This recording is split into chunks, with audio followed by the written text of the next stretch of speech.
مرحبا اخونا ابو احمد. عليكم السلام ورحمه الله وبركاته، حياكم الله. كيف حالكم؟ دقيقه يا علي. علي دقيقه يا علي دقيقه.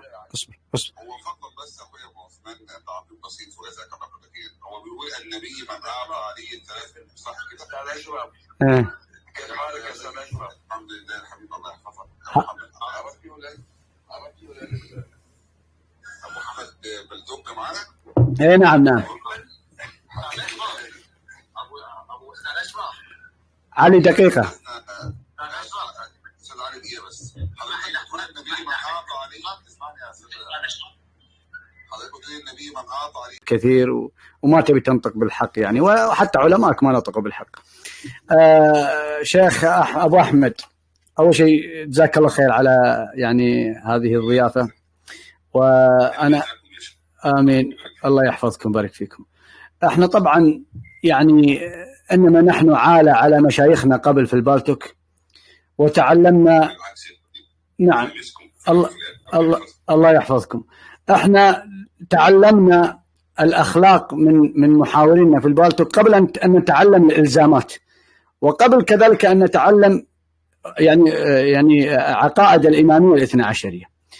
قبل كم يوم كان لك بث واعجبتني كلمه جدا فاستقطعتها ونشرتها، ممكن موجوده في يعني في احد الفيديوهات، وهي انك وجهت كلمه للمحاورين انك يعني بكثره حوارك مع الرافضه سيمر عليك يوم انه يسب النبي ويسب الصحابه وامهات المؤمنين وانت لا تبالي.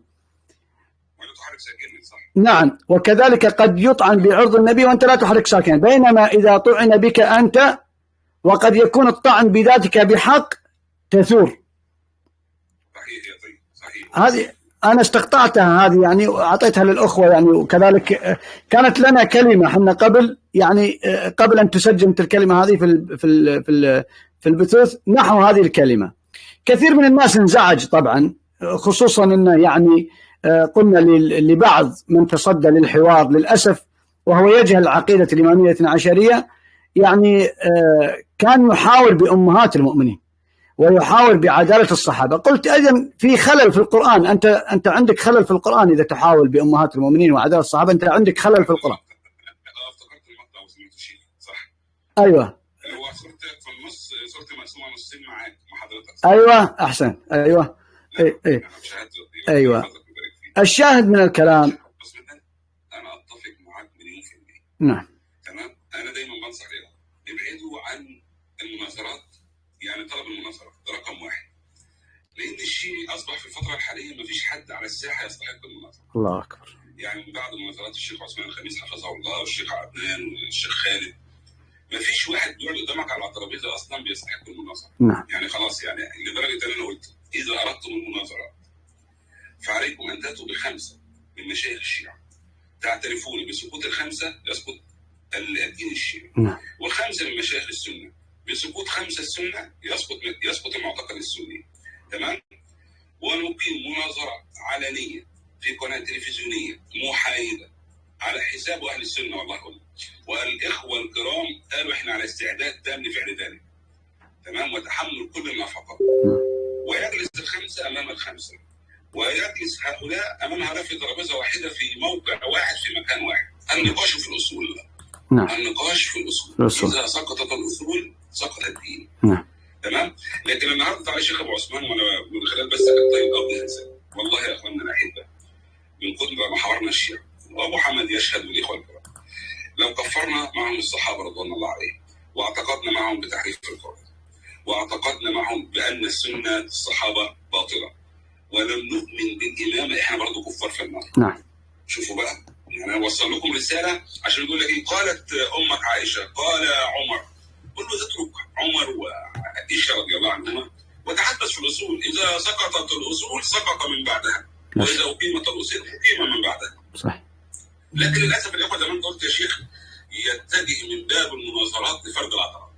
نعم. يعني انا هحاورك النهارده في عداله الصحه، انا هحاورك النهارده في حديث مش عارف كذا، انا ايه الاستفاده التي ستكون اساسا على الشيعه؟ لا شيء. ايه الاستفاده اللي هتكون على لا شيء. بس تقبل نفس كلامي اللي كلمتكم فيه قبل يومين، يمكن تذكرون يوم قلت يريد يحاول بس فقط ابي يحاول. انت تعال حاول بأمهات المؤمنين، المهم ابي احاول، تعال ابي احاول. ويذكر ابو احمد كنا في البالتوك يعني ممنوع الحوار في امهات المؤمنين والصحابه، ممنوع تحاول في امهات الصحابه. احنا لما كنا بنعمل ساعات دروس نرد فيها على شبهات الشيعه من غير ما ندخل شيعي واحد. واخد بالك ازاي؟ يعني كنا نطلع مثلا محمد يقول معلومه، اشرف يقول معلومه، رامي يقول معلومه، شيخ فراج يقول معلومه، الناس الموجوده تقول معلومه، كل واحد يقول معلومه في رد الشبهه، وجمعنا كل الشبهات كل الادله بدون ما نخش في حوار. احنا ردينا الشبهه ليكم من اهل السنه. يعني ليه نخش في نقاش اصلا تهز فيه عقيده عمي؟ نعم. زي ما انت يعني وانت كلمه قلتها، يعني شوف المحاورين البالتوك غير عن المحاورين الان موجودين الان. شباب متحمس تو صار له 4 سنين 5 سنين، حفظ له شبهتين 3 شبه زين وجاي بيحاول. طيب ما انت بتحاول يعني، طيب انت تحاول في امهات المؤمنين، طيب سواء اقنعته ولا اقنعك في امهات المؤمنين خلاص يعني بيسلم بيترك دينه؟ اقنعته ولا اقنعك بيترك دينه ما راح. طيب ليش تحاول؟ هي شو فائده حوارك في امهات المؤمنين بالصحابه؟ صحيح شو فائده؟ يعني هذا انت شيخ ابو محمد قلت كلمتين في بدايه البث، قلت افلاس الفكر الشيعي يتلخص في طعن الدائم في صحابه النبي. نعم. ويكرر في المكرر.